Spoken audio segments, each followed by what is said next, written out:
Ladies and gentlemen, this is TVP World. You're watching another edition of Break the Fake, where we debunk fake news and combat false narratives. I'm your host, Benjamin Lee, and let's get rolling. The recent US presidential debate couldn't escape the attention of Russia's propaganda jesters. Everyone was appalled. As astute observers of debates and democratic elections, wait, Russia's never had any real debate, and the results of every election are known well before they're officially announced. The US election campaign always excites the Kremlin's spokesmuppet. In a nation where there are neither real elections nor any actual debates between candidates, and where the leader eliminates political rivals instead of facing them in a court of public opinion, this substitute spectacle is thrilling. Except for Putin, I guess. You don't expect the Russian president to get up at the crack of dawn to watch a debate in the US. He just can't be bothered. As the Kremlin's long-standing spokesman explained, our country and our president have important matters to attend to. The debate in the United States is not one of them. He added that the American election campaign was a domestic matter and that Russia never interferes with domestic issues. Не хочет о них говорить, но не может о них не говорить. Но в глубине души все поддакивающие понимают.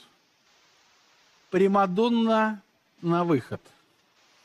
Что мы увидели сейчас? Мы увидели две бессодержательности, но одна бессодержательность была со слабыми когнитивными способностями, с невозможностью произнести слова, и другая бессодержательность была бойкая, была яркая, темп речи был нормальный. И вот в этой ситуации, когда мы видим две бессодержательности, что делать американскому электорату? Когда страна глубоко расколота.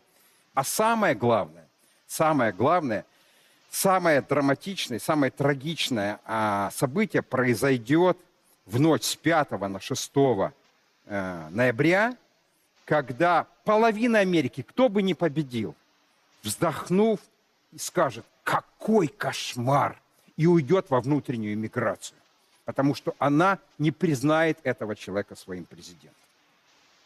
Вот эти дебаты, состоявшиеся между двумя президентами, содержательная вещь в них только одна. Один был в красном галстуке, другой в синем.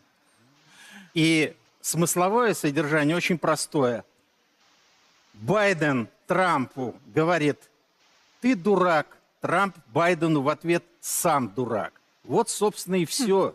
И это показатель краха, деградации политической системы США, где два старика мочат друг друга, не выбирая выражений, на глазах у всего изумленного мира. Константин Федорович, смотрели? Или проспали? Вы Честно знаете, скажите. я, как и президент Российской Федерации, не ставил будильник до 4 утра, но, конечно, постарался за это время разобраться в том, что произошло. Пору, конечно, посочувствовать американским избирателям, но не буду. Не буду, потому что они виноваты сами. Они в массе своей невежественны, неблагодарны по отношению к другим и не обладают, как мне кажется, каким-то взглядом на Соединенные Штаты, со стороны, что эти Соединенные Штаты делают, как к ним относятся. In reality, Russia's rooting for a third-party candidate. Chaos.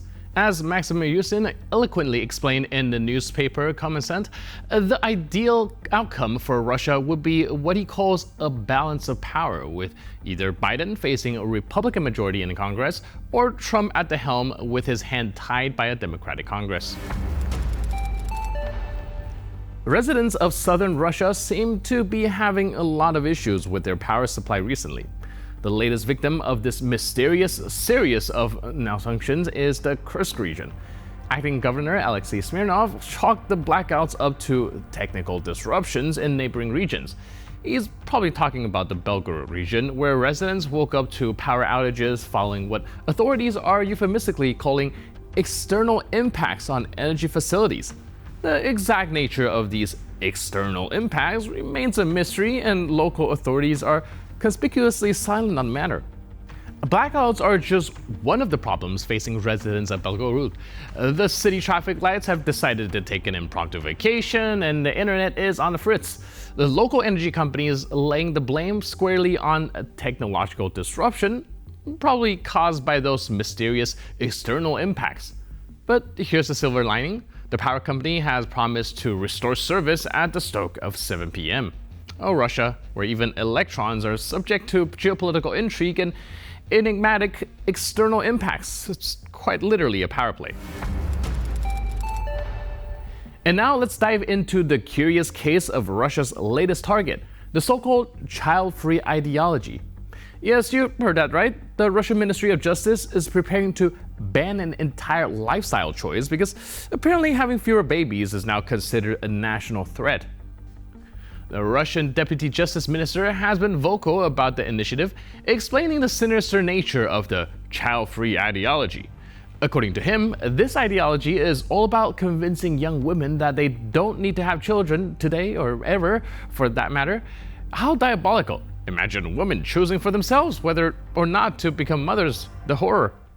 Сейчас активно готовим законопроекты по недопущению распространения Childfree, такого течения, которое ограничивает распространение. И, в общем-то, говорит о том, что не надо сегодня девушкам, особенно молодым, рожать, можно обойтись и без детей. Таких идеологий, так сказать, много, экстремистской направленности.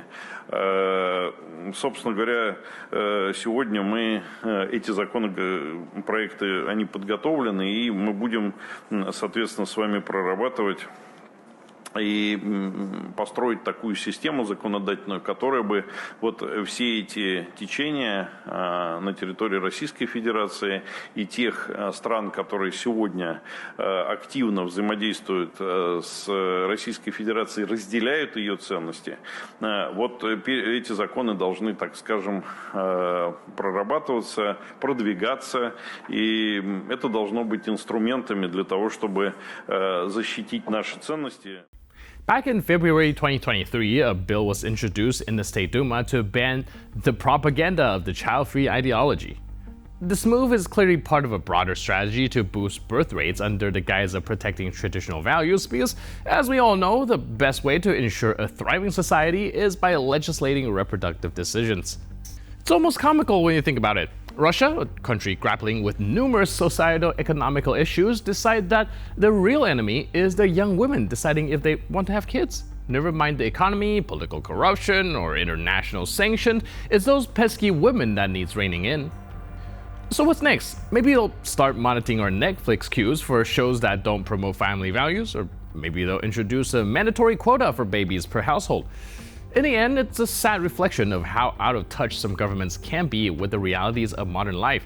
Instead of addressing the real issue that led to people having these choices, like economic instability, lack of support for parents, and personal freedom, they opt for the easy route: repression, propaganda.